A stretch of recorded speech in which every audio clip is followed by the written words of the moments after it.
दोस्तों, इस शो में आपका स्वागत है।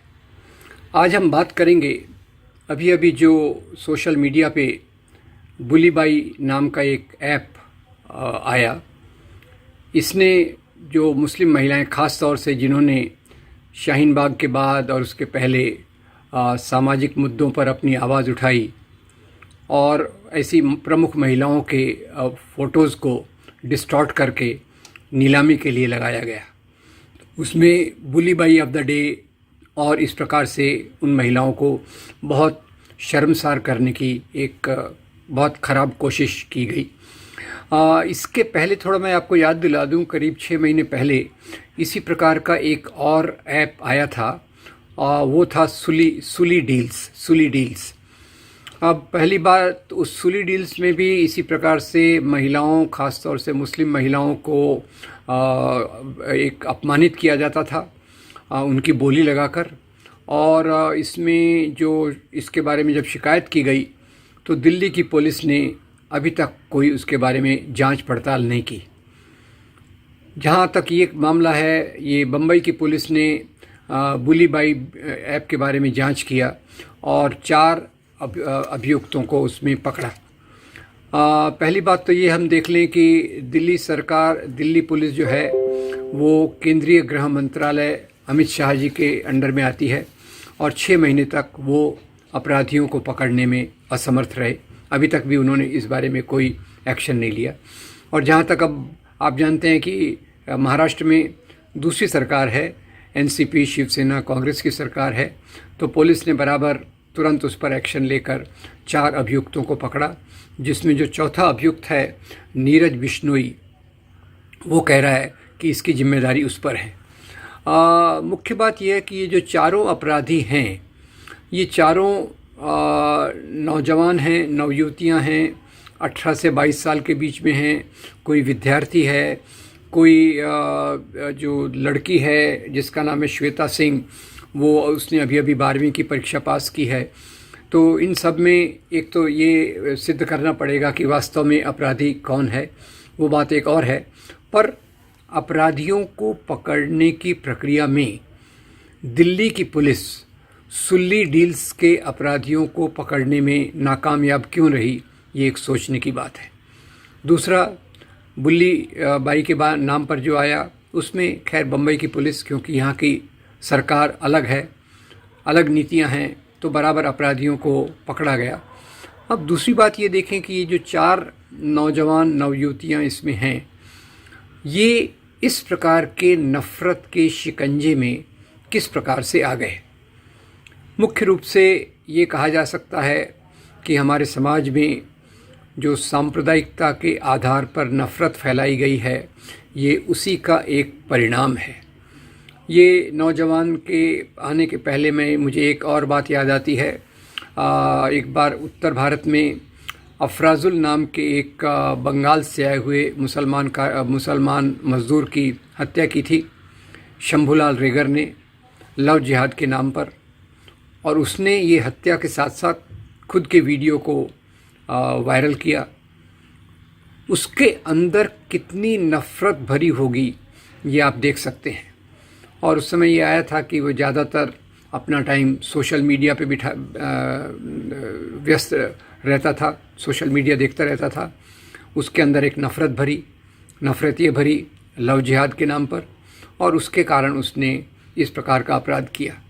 उस अपराध के बाद जहाँ एक और उस पर शायद मुकदमा चल रहा है, दूसरी ओर वहाँ एक समिति बनी जिसने शंभूलाल रेगर को मदद करने के लिए वो सामने आए, उनके परिवार को मदद करने के लिए सामने आए। तो ओवरऑल जो अगर हम प्रक्रिया को देखें तो समाज में नफ़रत का माहौल ख़ास तौर से मुसलमानों के ख़िलाफ़, मुसलमान औरतों के ख़िलाफ़ बहुत बढ़ रहा है। और ये जो दोनों ऐप्स आए हैं, बहुत अपमानजनक, शर्मनाक ऐप जो आए हैं, ये भी उसी का एक भाग के रूप में देखा जा सकता है। ये हम जानते हैं कि पिछले 3 दशकों से मुसलमानों के ख़िलाफ़ नफ़रत बहुत तेज़ी से बढ़ाई गई है। ये नफ़रत का आधार इतिहास की कुछ बातें हैं, इतिहास का गलत प्रस्तुतिकरण है। ये इतिहास उस बात पे भी है कि आज उनके परिवार बढ़ रहे हैं, जो भी एक झूठी बात है। तो उसके आधार पे जो नफ़रत फैलाई गई, वो नफ़रत एक बहुत ख़तरनाक रूप ले रही है। अब ये जो सांप्रदायिक नफ़रत है, सांप्रदायिक नफ़रत में दूसरे धर्म से संबंध रखने वाली महिलाओं को बहुत नीची दृष्टि से देखा जाता है। और जो सांप्रदायिकता आज देश में बहुत शक्तिशाली है, ये सांप्रदायिकता जहाँ एक और मुसलमान पुरुषों को टारगेट करती है, उसी के साथ साथ मुसलमान महिलाओं पे अत्याचार और दूसरी प्रकार की चीज़ें करती हैं। लोग कह सकते हैं कि अभी अभी इस सरकार ने कदम लिया था ट्रिपल तलाक के बारे में, जिससे मुसलमान महिलाओं को बहुत राहत मिली। तो निश्चित रूप से ट्रिपल तलाक का जो मामला था, उसके बारे में जो किया गया था, वो मुस्लिम महिलाओं के आंदोलन और उनके दबाव के कारण किया गया था। और उसमें भी सरकार ने एक दोहरी नीति अपनाई, एक तरफ से मुसलमान महिलाओं को पैट्रनाइज़ करना और दूसरी तरफ से उसी के साथ साथ मुसलमान पुरुषों को डेमोनाइज़ करना। और उन्होंने ट्रिपल तलाक के मुद्दे का एक अपराधीकरण पूरी तौर से कर दिया। इसी के साथ साथ एक दूसरी बात भी याद आती है कि जहाँ ये मोटे तौर पे मुसलमान महिलाओं से अभी तक एक सहानुभूति दिखाने की बात कर रहे हैं, उसी के साथ साथ उनके दोहरे मानदंड भी दिखते हैं। जैसे हाजी अली की दरगाह के बारे में उन्होंने बात किया कि यहाँ मुस्लिम महिलाओं को प्रवेश मिलना चाहिए, पर सबरीमाला के बारे में वो इससे पूरे उलट गए और सबरीमाला के बारे में उन्होंने कहा ये हमारी परंपरा के खिलाफ है और उसके कारण वहाँ हिंदू महिलाओं को प्रवेश नहीं दिया। अब जहाँ तक सांप्रदायिकता और दूसरे धर्म की महिलाओं का सवाल है, हिंदू धर्म के नाम पे जो सांप्रदायिकता है, मैं उस पर फोकस करूँगा। इस बात से मुझे कोई संदेह नहीं कि पाकिस्तान में हिंदू महिलाओं पर इसी प्रकार के अत्याचार होते हैं, बांग्लादेश में हिंदू महिलाओं पर इसी प्रकार के अत्याचार होते हैं। पाकिस्तान में क्योंकि इस्लाम के नाम की राजनीति ज़्यादा मजबूत है, तो वहाँ हिंदू महिलाओं पर ये अत्याचार ज़्यादा होते हैं। अब यहाँ जहाँ तक इसकी नींव रखी गई कि दूसरे धर्म की महिलाओं को कैसे देखना चाहिए, इसकी शुरुआत जो हिंदू सांप्रदायिकता के पिता माने जाते हैं, हिंदुत्व की विचारधारा के पिता माने जाते हैं, विनायक दामोदर सावरकर, इन्होंने शुरुआत में लिखा था। ये शायद बहुत प्रचलित होगी बात कि शिवाजी महाराज की सेनाएं एक बार कल्याण पर आक्रमण करने गई और लूटपाट के साथ ही उन्होंने कल्याण के सूबेदार की पुत्रवधू, कल्याण का सूबेदार मुसलमान था, उसकी मुसलमान पुत्रवधू को भेंट के रूप में शिवाजी महाराज के पास वो ले आए थे। शिवाजी महाराज ने इसका विरोध किया। उन्होंने कहा ये तो मेरी माँ के समान है, और पूरे आदर से उस महिला को वापस भिजवा दिया। होना भी ऐसा चाहिए कि जो महिलाओं पे इस प्रकार से आदर का भाव रखना चाहिए, पर सेनाएं ज़्यादातर इस प्रकार के आदर के भाव से प्रेरित नहीं होती, उनका एक अलग समीकरण होता है।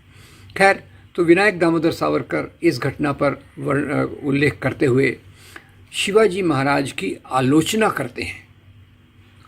करते हैं कि भाई ये कैसे आपने दूसरे धर्म की औरत को छोड़ दिया, क्योंकि यहाँ जो अत्याचार हो रहा था हिंदू औरतों पर, तो उसका बदला तो लेना चाहिए, ये सावरकर लिखते हैं। और ये उनकी जो बायोग्राफ़ी बहुत मशहूर है, धनंजय कीर की बायोग्राफ़ी, उसमें पृष्ठ 539 पर धनंजय कीर इस बात को लिखते हैं। ये किताब पॉपुलर प्रकाशन ने 1966 में प्रकाशित की थी। तो यहाँ से हिंदू सांप्रदायिकता मुसलमान औरतों को कैसे देखती है, उसकी एक नींव देखने को मिलती है। यानी जो मुसलमान हैं, हिंदू सांप्रदायिकता की बात कर रहा हूँ, तो मुस्लिम औरतों को एक प्रकार से संपत्ति के रूप में उनका अपमान किया जाना चाहिए, बदला लिया जाना चाहिए।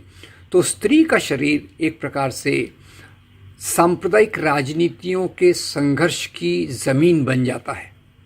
स्त्रियों का शरीर सांप्रदायिक राजनीतियों के संघर्ष की एक ज़मीन बन जाता है, और ये बात लगातार देखने को मिली। दो घटनाओं का और उल्लेख कर दूं। 1992-93 में बम्बई में जब भयंकर मुस्लिम विरोधी हिंसा हुई, उसमें नफ़रत का अंदाज़ इतना ज़्यादा था कि कुछ हिंदू महिलाओं ने हिंदू पुरुषों की मदद की। किस बात के लिए? मुसलमान महिलाओं पर अत्याचार करने के लिए। गुजरात के सांप्रदायिक दंगे हुए, गुजरात के सांप्रदायिक कत्लेआम में जो मुसलमानों के खिलाफ था, उसमें इससे एक कदम जाकर स्त्रियों के गर्भाशय को ख़त्म करना, और गर्भाशय को ख़त्म करने का मतलब ये भी था कि मुसलमानों की जनसंख्या ज़्यादा नहीं होना चाहिए, और इस प्रकार की बात उसमें की गई। तो मोटे तौर से जहाँ बुल्ली बाई ऐप एक बहुत शर्मनाक बात है, बहुत अपमानजनक बात है मुसलमान औरतों के लिए, दूसरी तरफ से ये इस बात का द्योतक है कि आज हमारे समाज में सांप्रदायिकता कितनी बढ़ गई है। सांप्रदायिकता की नफ़रत ये नौजवानों को प्रभावित कर रही है, और उस नफ़रत से प्रभावित होकर इस प्रकार के ऐप जो बहुत ही शर्मनाक हैं, उस प्रकार के ऐप बनाए जा रहे हैं। और उनको ये भी पता है कि क्योंकि सरकार सांप्रदायिक ताकतों की है, तो उन्हें ज़्यादा सज़ा नहीं होगी, वो बिना किसी ज़्यादा सज़ा के छोड़ दिए जाएंगे। शायद इसलिए इन बातों में एक इजाफ़ा आ रहा है। तो मोटे तौर पे इसको मैं दो रूप में देखता हूँ। एक, मुसलमान औरतों का अपमान करना, दूसरी तरफ से जमानी जमा खर्च करना कि हमने ट्रिपल तलाक के बारे में मुसलमान महिलाओं को एक मुक्ति दिला दी है। ये ज़बानी जमा खर्च है। और वास्तव में इसका एक तीसरा पहलू भी है कि अभी जब से शाहीन बाग में मुसलमान औरतों ने ये दिखा दिया कि वो उनकी अपनी एक एजेंसी है, उनकी अपनी सोच है, अपनी एक विचारधारा है, और उसके आधार पे उन्होंने एक जो महान आंदोलन खड़ा किया, उसके खिलाफ शायद ये एक बदला लेने की भी साजिश है। बदला लेने की भी साजिश ये इस प्रकार से लगती है क्योंकि शाहीन बाग का एक आंदोलन था जिसका ये जवाब सांप्रदायिक ताकतें नहीं दे पाई, और उसमें देश भर में जो हलचल मची सांप्रदायिक हिंसा के खिलाफ, सांप्रदायिक राजनीति के खिलाफ, वो मेरे ख्याल से इतिहास के पन्नों में अमिट रहेगी।